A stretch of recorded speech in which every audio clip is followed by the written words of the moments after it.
એક કુટુંબે રેસ્ટોરન્ટમાંથી ખાવાનું મગાવ્યા પછી ફૂડ પોઈઝનિંગ થયું છે.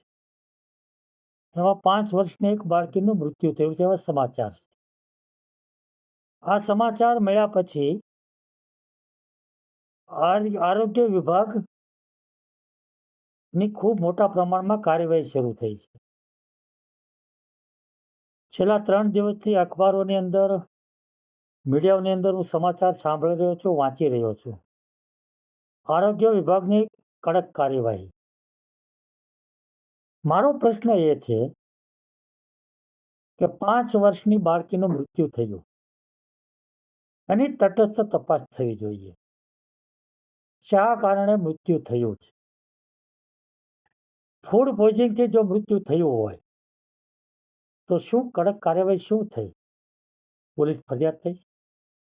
પોલીસ કેસ થયો છે? એની કાર્યવાહી શું કરવામાં આવી છે એ મારે જાણવું. બીજો પ્રશ્ન મારો એ છે કે 3 દિવસથી 900 જેટલી હોટલની અંદર ચેકિંગો થયા. રેસ્ટોરન્ટ ઉપર ટીમ જાય, અખાદ્ય પદાર્થ મળે, નાશ થઈ જાય, હોટલ ચાલુ રહે. આને શું કડક કાર્યવાહી કહી શકાય ખરી? અમુક રેસ્ટોરન્ટને નોટિસો આપવામાં આવી છે. નોટિસો આપ્યા પછી હોટલના માલિકો, રેસ્ટોરન્ટના માલિકોનો જવાબ આપે, હોટલ ચાલુ રહે. આને શું કડક કાર્યવાહી કહેવાય ખરી? અમુક હોટલને સીલિંગ કરવામાં આવ્યું છે, બંધ કરવામાં આવી છે. બીજા ત્રીજા દિવસે હોટલો ચાલુ થઈ ગઈ. આને શું કડક કાર્યવાહી કહેવાય? મારો પ્રશ્ન એ છે કે માનવ જિંદગી સાથે છેડા કરનારા લોકોને સામે આવી કડક કાર્યવાહી કહેવાય ખરી? આનાથી શું આ બધું બંધ થઈ જવાનું છે? મારી પાસે એક ઓડિયો આવ્યો છે. રેસ્ટોરન્ટનો માલિક એવું કહે છે કે અધિકારીઓ મારી પાસે આવ્યા હતા, એને આજનો દિવસ બંધ રાખવાનું કીધું છે. બીજે દિવસે બંધ શટર હોય એવો રેસ્ટોરન્ટનો ફોટો અમને મોકલી આપજો. આ તો ઉપરથી અમારે પ્રેશર છે એટલે કામ બતાવવું પડે. આ શું કડક કાર્યવાહી? આ દેખાડો છે, આ બતાવવાનું છે.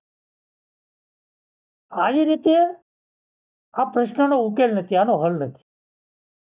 ને એટલા માટે વર્ષોથી મારી માગણી છે, વર્ષોથી. અને અસંખ્ય પત્ર લખ્યા છે કે ખાદ્ય પદાર્થો નકલી બનાવવા, ભેળસેળ કરવી એ ત્રાસવાદીના કૃત્ય બરાબર છે. કારણ કે ત્રાસવાદી હુમલો કરે તો 5, 25, 100 લોકો મરે. આ 5 વર્ષની બાળકીનો શું ગુનો હતો, શું વાંક હતો? અનેક બાળકો આવા અખાદ્ય પદાર્થો, ઝેરી પદાર્થો ખાય, નકલી પદાર્થો ખાય. લોકોની જિંદગી સાથે છેડા થઈ રહ્યા છે. આને કેવી રીતે રોકીશું? આને માટે કડક કાયદો બનવો પડે. કડક કાયદો બને, સજા મોટી હોય, અને કડક કાયદા પછી એને કડક અમલવારી થાય, પ્રમાણિકતાથી અમલવારી થાય. આવા માફિયાઓ ઉપર ભય પેદા થાય, ડર પેદા થાય, તો આમાં કંઈક પરિણામ મળે એવું મારું ચોક્કસપણે માનવું છે. ને એટલા માટે મેં આ પત્ર લખ્યો.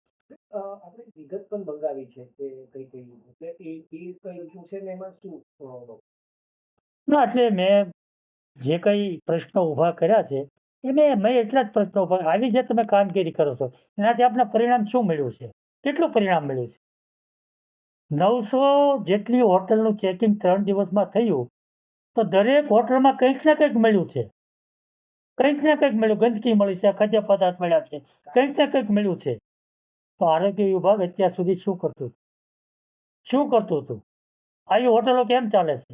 આવી રેસ્ટોરન્ટ કેમ ચાલે છે? એ જવાબદારી કોની? વહીવટી તંત્રને, આરોગ્ય વિભાગ જવાબદારી. સ્વચ્છતા કેમ નથી? શા માટે સારું ખાવાનું, શુદ્ધ ખાવાનું મળતું નથી? આ મારો પ્રશ્ન છે. અને એટલા માટે આજનું જો પરિણામ આપણે જોતું હોય તો આવી ખાલી બતાવવા પૂરતી કામગીરીથી પરિણામ નહીં મળે. એના માટે કડક કાયદો બની અમલીકરણ કરવું પડે.